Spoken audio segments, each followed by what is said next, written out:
Hey, I'm Jeff. I am a bit of a chronic thinker, and you see a lot of people, especially on the internet today, struggling with the idea of how to live their lives. This is especially true amongst, I guess, young people or middle aged people, people in their teens or their 20s or their 30s, I guess. So many people today have this idea of this is what I want to do, this is how I want to live my life. But at the same time, it seems there's just not enough space left to do that. There's no room in modern society, in the modern idea of how to live your life, to actually live the life you want to live, to do the things that you want to do, right? And I've seen this happening outside the internet as well. I am a teacher in real life. I have students from many different ages. I teach teenagers, I teach, again, people of my age, people who are older than me. I teach people who could be my grandparents. And I can tell that this struggle is definitely not just an internet thing. It happens a lot in real life as well. Maybe people aren't as vocal in real life as they are on the internet for obvious reasons, but this definitely affects a lot of people. Another thing that I have been doing lately is playing Dark Souls. And I promise these two things are related. There is this parallel I would like to draw to make a point. If you would only indulge me for a few minutes, I promise it will make sense. So, if you are a Dark Souls player, if you are a veteran Dark Souls player, you probably remember way back in Dark Souls 1, specifically the Prepare to Die edition, the old Dark Souls 1. The remaster changed how matchmaking works, so as a result people tend to approach the game differently. But Dark Souls 1 was seen as this tough as nails game.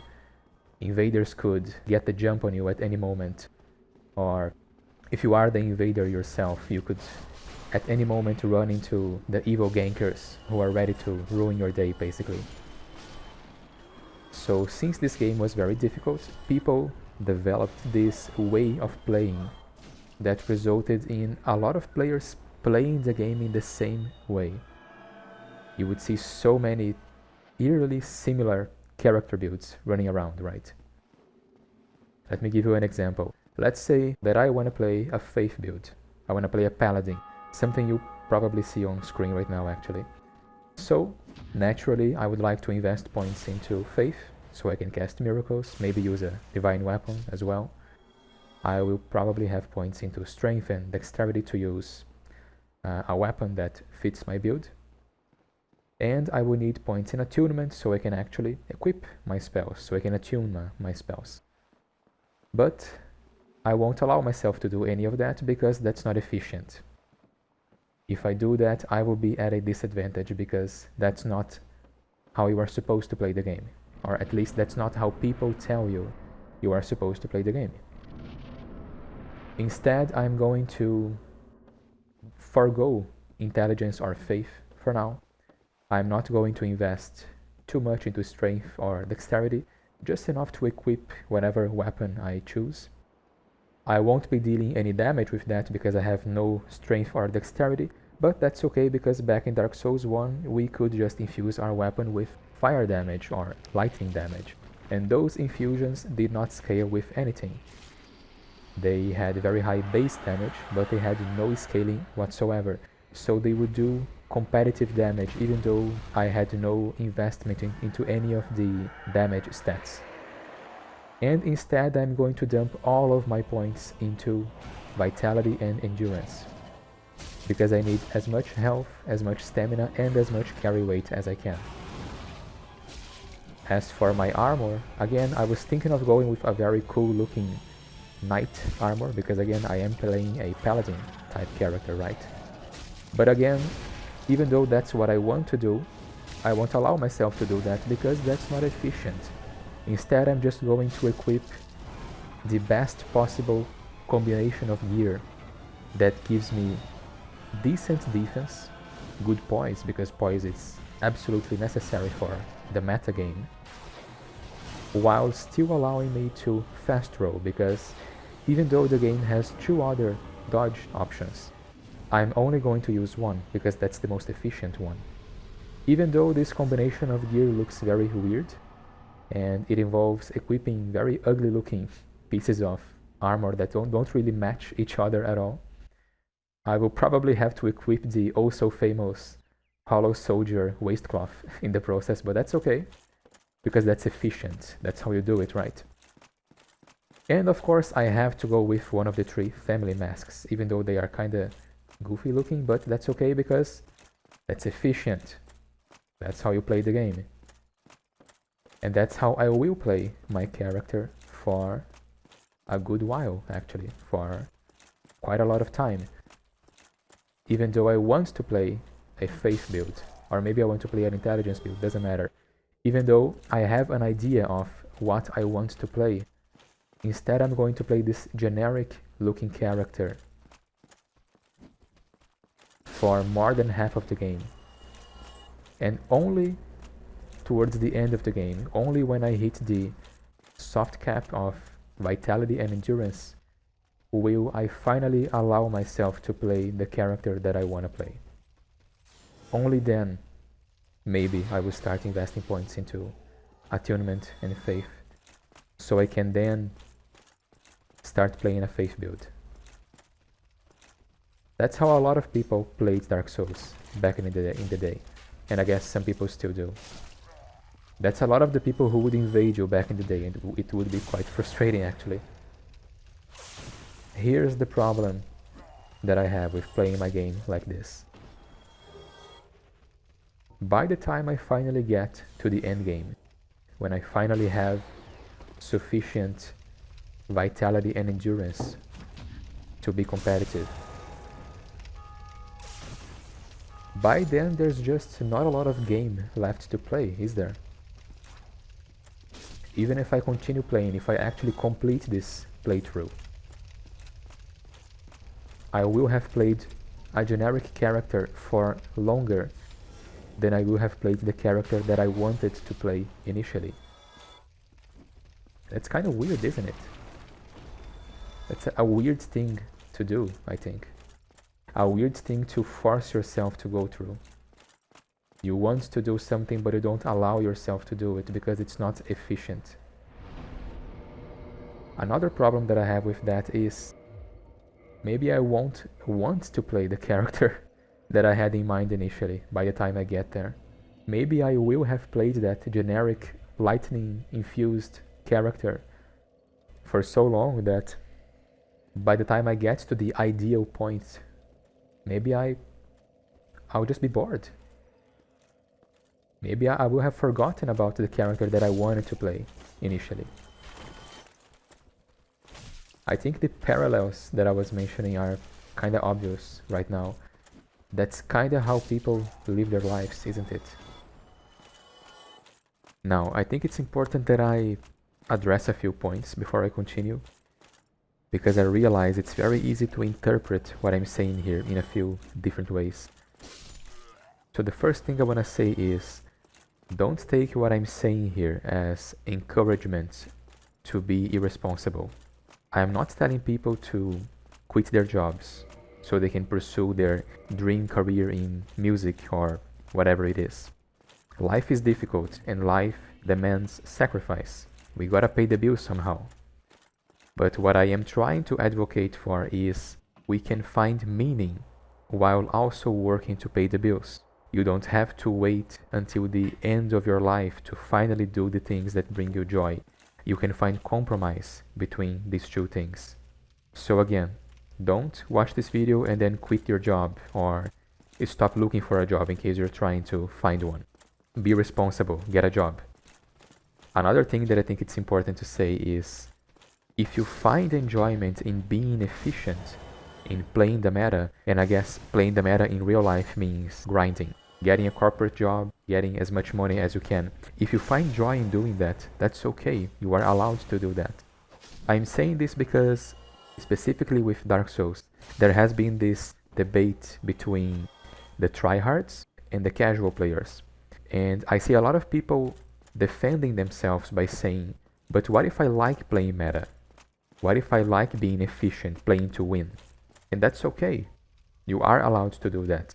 The problem that I have is I feel like most people play meta both in-game and in real life, not because they like doing it, but because they see everybody else doing it and they feel they have to do the same.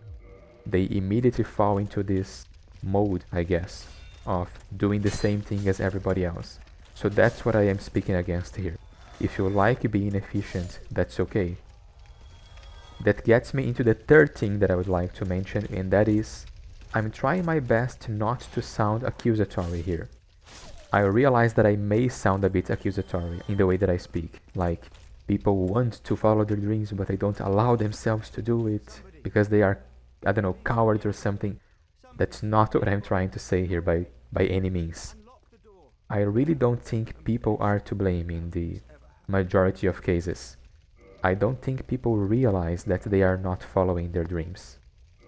I think people automatically fall into this trap of just playing the meta because that's what everybody else does. And they don't even realize that they don't have to do that they can do things differently. So again, please don't feel accused by what I am saying here. So, how do I play Dark Souls and how do I live my life?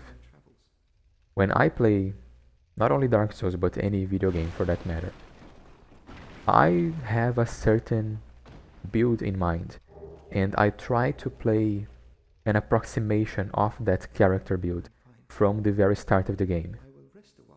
So in Dark Souls that would mean investing a few points into faith and attunement so I can start casting a few miracles from the very early game, so I can feel like I'm playing a faith build from the very start. But I also understand that compromise needs to be made. I need vitality and endurance. I need health and stamina.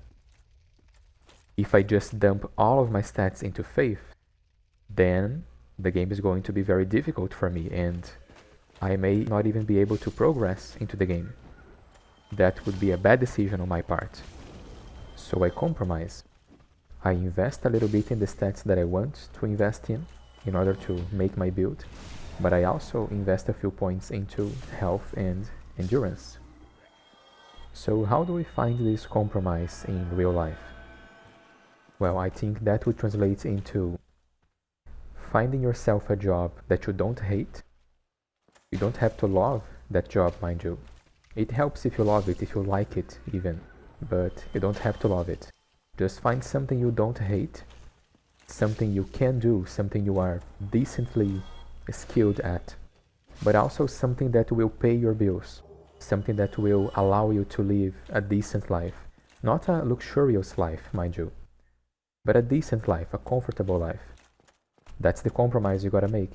You're not going to make as much money as the people who are grinding away, but that's okay because that's not your objective, is it? And also find yourself a job that allows you just a little bit of free time to work on your personal objectives. And I know that's easier said than done. A lot of people are going to say that's not feasible in today's society. I'm not going to delve too deep into that because otherwise I will start yapping away about the current job market and the current work culture, and that's not the point of this video. But I will say this: if you have the confidence to say no in a few job interviews because you realize that's a job you are going to hate, you will carry that confidence with you, and it will make it easier for you to find the job that you want. I have been there, I have done that a couple of times, and it helped me a lot, so keep that in mind. And also, be careful not to tell yourself that it's impossible to find a decent job, that today you just have to work in something you hate in order to survive. If you tell yourself that something is impossible enough times, eventually it might become impossible. So be careful. Give it a try. Try to find something decent. Don't feel locked into a situation you don't like. Keep your eyes open for any opportunities that might pop up. And another very important thing, maybe the most important, is having an objective. What do you want? What game are you playing? What is your end goal? If you don't have any objectives, then you are going to automatically fall into the trap of just playing the meta like everybody else. So what is your objective? And it can't be just earning money, because that's the meta, right? Unless, again, you like playing the meta, you like grinding away. In which case, like I said earlier, all the more power to you. You are allowed to do that. Don't let me stop you. But chances are that's not what you want to do, because, well, it's been more than 10 minutes and you are still listening to me, so I think that's not what you want to do. So your objective can't be earning money, but here's the tricky thing, it can't be happiness either. Because life isn't always going to be happy. Disaster will come. That's unfortunately part of life. Eventually something bad is going to happen. If you don't mind me sharing a bit of real life lore as an example, it's no secret that I was hit by a flood. I even made a post about it on the community tab on this channel. And that flood came about 1 month after I got my very first apartment, after I was finally not living on somebody else's house. So I was feeling very happy because I finally had my own place, my very own house. And then not 1 month after, the greatest flood in the state's history came by. You can bet I was not expecting that to happen. No one was expecting something like that to happen. If all I had during that moment was happiness, if I had no other objectives to achieve, then I would have had nothing, because I was understandably not very happy at that moment. Of course, everything is okay now, but still, I find myself wondering just what else might happen. And it really puts into perspective how disaster can strike at any moment when you go through something like that. And it really reinforces the idea that you should not be living for happiness, because, again, no matter how much you think things are going okay, there will be times when you will not be happy. If all you have when disaster strikes is happiness, then you will have nothing left. And you might find yourself spiraling down a dark path. You gotta have something else, something that can pull you out of that situation when happiness is not present. So the objective of life can't be money, and it can't be happiness either. Money should instead be the resource you use to reach your objective. And happiness should be the byproduct of having a set objective and making steady progress towards it. But what that objective is, only you can tell. Anyway, I hope you got something useful out of this strange rant. Thank you very much for watching and have a good one. See ya.